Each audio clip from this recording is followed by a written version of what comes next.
Bugun 5 ta burgerdan chempionini aniqlaymiz. Birinchi burgerimiz keldi, faqat bitta tishlaysiz. Bittadan ham. Ha. Hop, burgerimiz turkaniki ekan. Burger mazasi yaxshi, lekin bundan ham yaxshi burger borligiga ishonaman.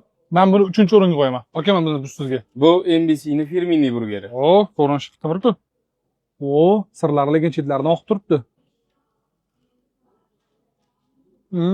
Mazasi zo'r, sirri mazasi va shu noodatiy bo'lib ketdi. Men buni 2-o'ringa qo'yaman. Okey, mana bu O'zbekistonning burgeri. Vau, O'zbekiston burgeri ham boshqa adaptatsiya bo'lib ketdi-yu. Bismillah.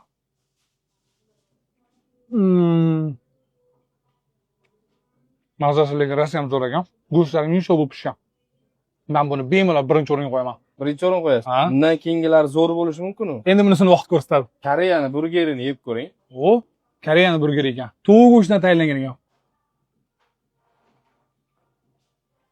Buni men 5-o'ringa qo'yaman. Mana aka keyingisini bering. Afrikani burgeridan yeb ko'ring. Vau. Afrikani nima bu qora o'xshatganmisizlar? Ichida kotlet, pomidor, sir, piyozi bo'lar ekan. Keyin boshqacha sous mana boygilar oqida. Mana ishi ham qora ekan. To'rga 100% tortadi. Shunda chempion O'zbekiston burgeri dey. Chempion O'zbekiston burger